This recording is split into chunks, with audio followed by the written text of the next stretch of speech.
घर की औरत। कहते हैं ना, घर दीवारों से नहीं, उसके अंदर रहने वाले लोगों से बनता है। लेकिन क्या हो जब घर के लोग ऐसे हो? सारा दिन खाती रहती हो, सोती रहती हो, कोई काम नहीं है तुम्हारे पास। ऊपर से बहू के आ जाने के बाद तो तुम और निकम्मी हो गई हो। दिखावे के लिए हाथ में माला पकड़ ली है, बाकी कोई काम नहीं करती। अरे कैसी बात कर रहे हैं? अब तो बहू आ गई है, अब तो मेरी बेइज्जती करना बंद कर दीजिए। जैसे तैसे मेरी तो जिंदगी कट गई गालियां खा खा कर। अरे उस बेचारी को तो छोड़ दीजिए। तभी बेटे के जोर जोर से चिल्लाने की आवाज आती है।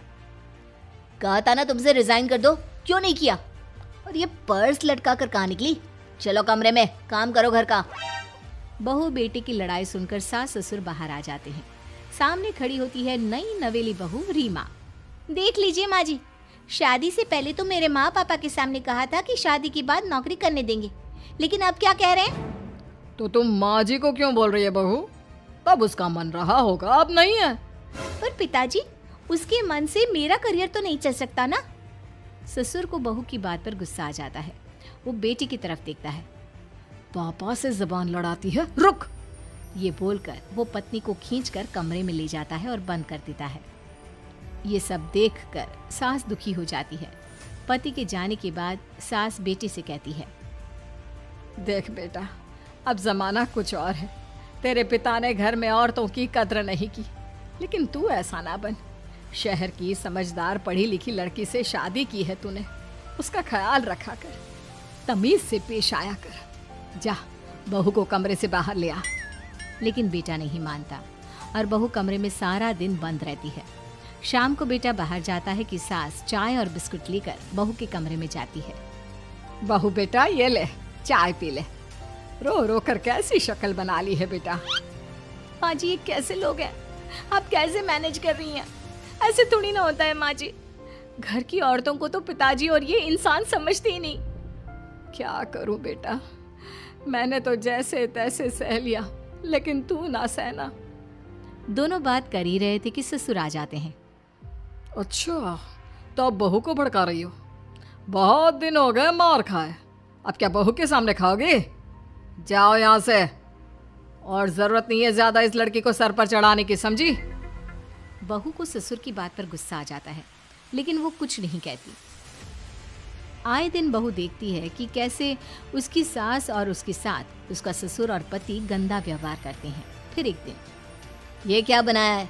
खाना बनाना नहीं आता क्या? ये बोलकर वो खाने की भरी सारी थाली फेंक देता है। अरे बेटा कोई बात नहीं, शांत हो जा, मैं अभी बाहर से कुछ मंगवा देता हूँ। हाँ पापा, ऑर्डर करिए। ऐसे खाने से तो पेट भरने से रहा। वैसे खाना तुमको बनाना आता नहीं और बाहर जाकर नौकरी करना चाहती हो। अरे तुम जैसे को तो पूछते भी नहीं है बाहर। बहू को पति की बात पर गुस्सा आता है, तभी सास बोल पड़ती है। तेरे से ज्यादा पढ़ी लिखी है, वो तो तूने इसे कहा था कि तू नौकरी करने देगा तो तुझसे शादी कर ली, वरना ना ही करवाते इसके माँ बाप तुझसे शादी इसकी। और कमाती भी ये तेरे जितना ही है बेटा। बहू हैरान रह जाती है कि जो सास खुद के लिए एक बार भी खड़ी नहीं हुई, वो उसके लिए बेटे को भी भला बुरा सुना रही है। उसकी नज़र में सास की इज्जत और बढ़ जाती है। वो सास को देखकर ये सब सोच ही रही थी कि उसके कान में एक जोर से चांटे की आवाज आती है। किसको किसको मार पड़ी? वो देख ही रही होती है कि उसकी नज़र जमीन पर बैठी सास पर पड़ती है। अभी तो धीरे से मारा, फिर जुबान खोली ना तो ऐसा मारूंगा कि कान के पर्दे फट जाएंगे। सास रो रही थी। बेटा और पति वहां से चले जाते हैं। पिताजी अच्छा किया माँ को जोर का चांटा लगाकर। आगे से जबान खोलने से पहले 4 बार सोचेंगी। बड़ी आई। दोनों हंसते हुए वहां से निकल जाते हैं। बहू सास को उठाती है और पानी देती है। मैंने ये दिन रोज देखे हैं बहू, लेकिन तू नहीं सहना। तू अपना जीवन अपने अनुसार जीना। शादी के वक्त मैंने तेरी माँ से बात करने की कोशिश की थी, उन्हें बताया था, लेकिन वो नहीं मानी। बहू सास को पकड़कर रोने लगती है। वो इसलिए नहीं मानी क्योंकि वो मेरी सगी माँ नहीं है। माँ जी, जिस तरह से आप मेरे लिए खड़ी हुई हैं ना, मेरी माँ भी नहीं हुई।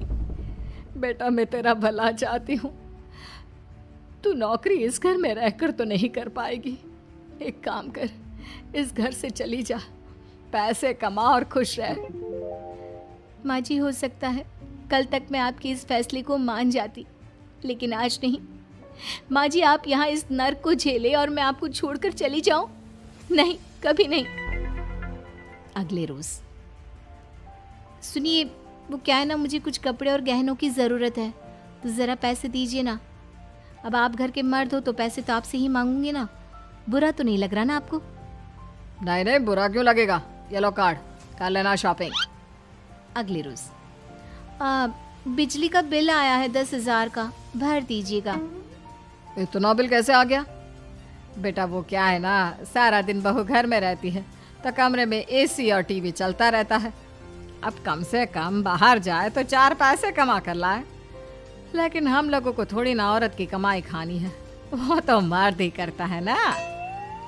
पति पर्स देखता है और फिर हाँ माँ, ठीक बोल रही हो। खैर चलता हूँ, ऑफिस का वक्त हो गया है। पति ऑफिस से पिता को फोन करता है। पापा, घर के खर्चे तो बढ़ते ही जा रहे हैं, ऊपर से महंगाई आप देख रहे हैं। मैं सोच रहा हूँ क्यों ना मीना को नौकरी के लिए हाँ कर दूँ, 4 पैसे ही लाएगी ना घर में। वो तो तू ठीक बोल रहा है, लेकिन ये औरत की जात, कल को 4 पैसे कमाने लगे तो यह नहीं कि सर पर चढ़कर नाचे। हाँ पिताजी, बात तो सही है। वो तो आप हैं जो माँ को मुट्ठी में रखा है, वरना मेरी वाली तो।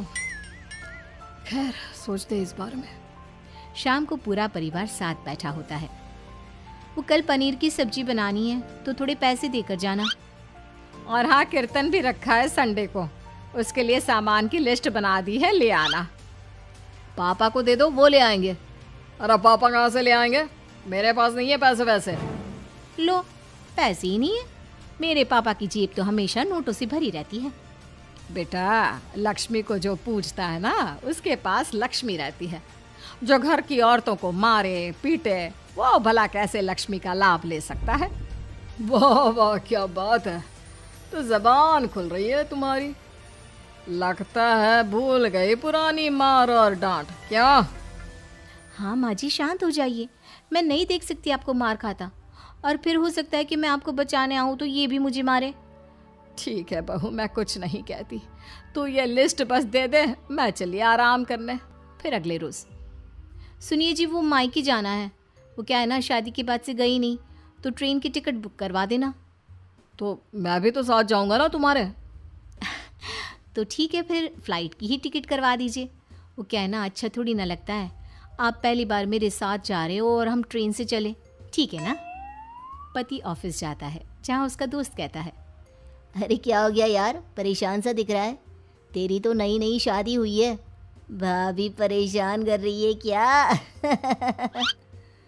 अरे नहीं यार, तू तो जानता है थोड़ी सी कमाई में घर चलाना मुश्किल हो रहा है। तू कैसे मैनेज करता है यार? कैसे क्या यार, तू जानता है ना मेरी बीवी रिया को, वो टीचर है, फिर घर में ट्यूशन करती है, साथ में बच्चे भी पढ़ लेते हैं। यार घर नाम की गाड़ी दोनों पहियों के साथ चलने से ही चलती है। वो भी कमाती है और मैं भी, और चल रहा है घर बस। पति को दोस्त की बात समझ में आती है, लेकिन पिता का ज्ञान कैसे भूल सकता था। भाई कल को सर पर चढ़कर नाचने लगी तो। शाम को घर आता है, जहाँ उसकी बुआ और उसका बेटा बैठे होते हैं। अरे आ गया लल्ला, कैसा थका थका सा लग रहा है, सब ठीक है ना? नमस्ते बुआ, कैसे आना हुआ? कैसा है रमेश? भाई को तो भाई की याद ही नहीं आती। अरे नहीं नहीं भैया, याद नहीं आती तो यहाँ कैसे आता? ये लीजिए मेरी शादी का कार्ड, जरूर आना। पति कार्ड खोलता है। डॉक्टर रश्मि, अरे वाह, तेरी होने वाली बीवी डॉक्टर है। और क्या भैया, आपकी बीवी इंजीनियर तो मेरी डॉक्टर। तभी वहाँ सास आ जाती है।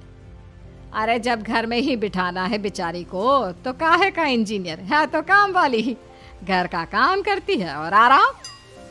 इतनी पढ़ी लिखी लड़की को घर पर क्यों बिठा रखा है? अरे बहू कहीं झोला चाप डिग्री तो नहीं लेकर आई है? पत्नी की बुराई सुनकर पति को गुस्सा आता है। नहीं बुआ, यूनिवर्सिटी टॉपर है मेरी मीना, और हाँ बड़ी कंपनी में काम भी करती है। बस शादी के बाद कुछ महीनों की छुट्टी ली थी, अगले हफ्ते से ऑफिस शुरू हो जाएगा। क्यों मीना? तभी ससुर आ जाते हैं हाँ, लेकिन फिर घर का काम कैसे होगा? और पैसे कमाने लगेगी तो सर पर। पिता की बात पूरी नहीं हुई कि बेटा, सर पर चढ़ने का हक है उसका पापा। पत्नी है वो मेरी, यानी मेरे घर की रानी। और रानियां तो सर का ताज होती है। क्यों मीना? मीना पति की बात सुनकर शर्मा जाती है। वाह बेटा, तू सही समय में समझ गया कि औरतों की इज्जत करने वाले घर में शांति और लक्ष्मी का वास होता है।